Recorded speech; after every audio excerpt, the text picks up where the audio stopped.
2022 বিশ্বকাপে সেই তিক্ত স্মৃতি ক্রোয়েশিয়ার কাছে পেনাল্টি শুট আউটে বিদায়, কিন্তু সময় বদলায়, গল্পও বদলায়। আর ঠিক সেই গল্পটাই যেন আবার নতুন করে লিখল ব্রাজিল। সাম্প্রতিক এক প্রীতি ম্যাচে ক্রোয়েশিয়াকে 3-1 গোলে হারিয়ে দিয়েছে সেলেসাওরা।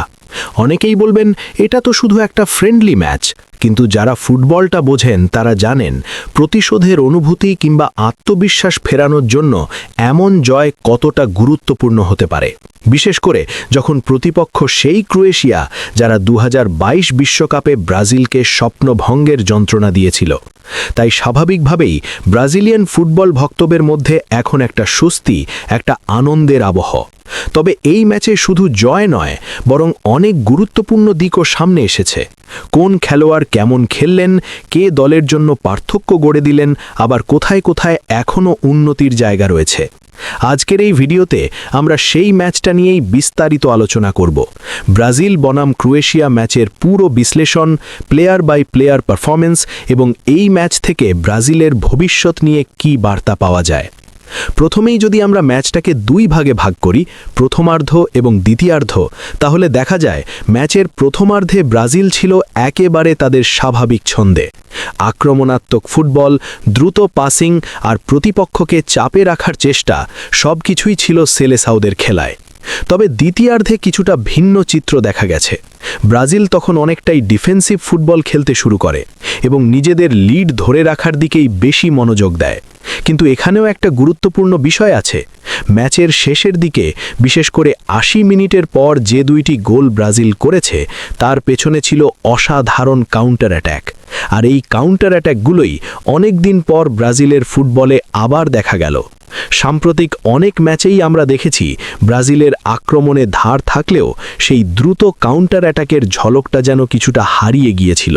কিন্তু এই ম্যাচে সেই পুরনো ব্রাজিলের ছায়া আবার দেখা গেছে, যা ভক্তদের জন্য অবশ্যই একটা ইতিবাচক সংকেত। এখন আসা যাক খেলোয়াড়দের পারফরম্যান্সের দিকে। গোলরক্ষক হিসেবে এই ম্যাচে সুযোগ পেয়েছিলেন বেন্টো ম্যাথিউস। বিশ্বকাপের আগে ব্রাজিলের স্কোয়াডে তৃতীয় গোলকিপার হিসেবে তাকে পরীক্ষা করার একটা ভালো সুযোগ ছিল এই ম্যাচ। পুরো ম্যাচ বিবেচনায় বলতে গেলে তিনি মোটামুটি ভালোই খেলেছেন। প্রথমার্ধে ব্রাজিলের ডিফেন্স যেমন সলিড ছিল, তেমনি তিনিও নিজের জায়গায় স্থির ছিলেন।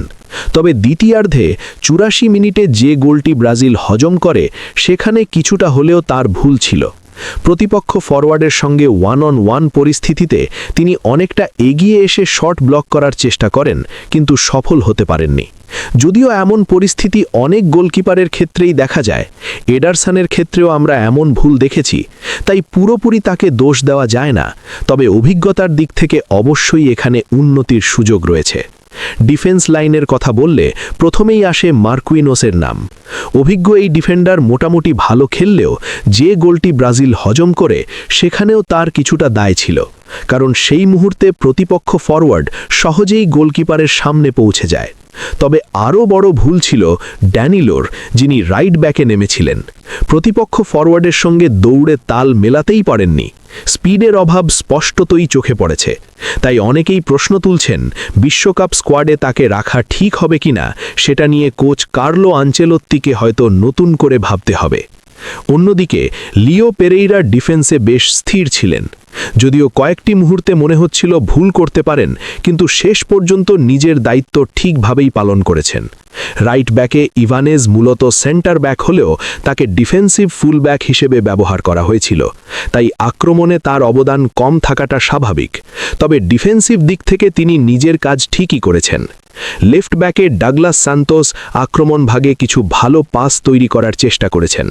বিশেষ করে ভিনিসিয়াস জুনিয়রের সঙ্গে তার লিঙ্ক আপ প্রথমার্ধে বেশ নজরকাড়া ছিল।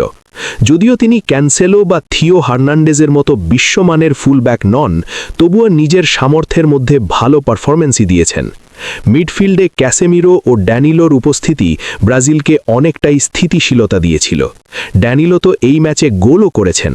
প্রথমার্ধের ইনজুরি টাইমে বক্সের ভেতর থেকে দুর্দান্ত বাম পায়ের শটে গোল করে দলকে এগিয়ে দেন। তবে এই গোলের পেছনে সবচেয়ে বড় অবদান ছিল মাথিয়াস কুনিয়ার। তার দেওয়া লং পাস পুরো ক্রোয়েশিয়ার ডিফেন্সকে ভেঙে দেয়। এরপর ভিনিসিয়াস জুনিয়রের কাটব্যাক থেকে ড্যানিলোর সেই গোল, যা ম্যাচের মোড় ঘুরিয়ে দেয়। কুনিয়ার এই এক পাসই দেখিয়ে দিয়েছে কেন তাকে ব্রাজিল দলে গুরুত্বপূর্ণ খেলোয়াড় হিসেবে দেখা হচ্ছে। তিনি হয়তো প্রতি ম্যাচে গোল বা অ্যাসিস্ট করবেন না, কিন্তু তার মুভমেন্ট এবং পাসিং ম্যাচের ফলাফল বদলে দিতে পারে। ফাইনাল থার্ডে ভিনিসিয়াস জুনিয়রের পারফরম্যান্স ছিল বিশেষভাবে উল্লেখযোগ্য। এই ম্যাচে তিনি একেবারেই সেলফিশ ফুটবল খেলেননি, বরং দলের জন্য খেলেছেন। আশ্চর্যের বিষয় হল, পুরো ম্যাচে তিনি একটাও শট নেননি, কিন্তু তবুও অ্যাসিস্ট করেছেন এবং একাধিক সুযোগ তৈরি করেছেন। অর্থাৎ নিজের গোল করার চেয়ে দলের সাফল্যকে বেশি গুরুত্ব দিয়েছেন। স্ট্রাইকার পজিশনে জোয়াও পেদ্রো খুব একটা উজ্জ্বল ছিলেন না, তবে পরে নেমে ইগর থিয়াগো ভালো প্রেসিং করেছেন এবং পেনাল্টি থেকে একটি গোলও করেছেন। রাইট উইংয়ে লুইস হেনরিক প্রথমার্ধে বেশ সক্রিয় ছিলেন এবং ডিফেন্সেও সাহায্য করেছেন। আর তরুণ প্রতিভা এনরিক মাত্র প্রায় 15 মিনিট খেলেও একটি অ্যাসিস্ট করেছেন এবং একটি পেনাল্টি আদায় করেছেন। তার দেওয়া নিখুঁত পাস থেকেই গ্যাব্রিয়েল মার্টিনেলির দুর্দান্ত গোল আসে। সবকিছু মিলিয়ে এই ম্যাচটি ব্রাজিলের জন্য অনেক ইতিবাচক দিক তুলে ধরেছে। এটা ব্রাজিলের পূর্ণ শক্তির দল ছিল না, এমনকি অনেক গুরুত্বপূর্ণ খেলোয়াড় ইনজুরির কারণে অনুপস্থিত। তবুও ক্রোয়েশিয়ার মতো শক্ত প্রতিপক্ষের বিরুদ্ধে 3-1 গোলের জয় নিঃসন্দেহে আত্মবিশ্বাস বাড়াবে। বিশেষ করে ব্রাজিলের দ্বিতীয় সারির খেলোয়াড়রাও যে প্রয়োজনে বড় ম্যাচে পারফর্ম করতে পারে, এই ম্যাচ সেটাই প্রমাণ করেছে। তবে শেষ প্রশ্নটা থেকেই যায়, এই পারফরম্যান্স কি 2026 বিশ্বকাপেও ধরে রাখতে পারবে ব্রাজিল? সেটা সময়ই বলবে। কিন্তু একটা বিষয় নিশ্চিত, এই ম্যাচে ব্রাজিল যে ফুটবল খেলেছে তাতে আবার সেই পুরনো সেলেসাউদের ছায়া দেখা গেছে।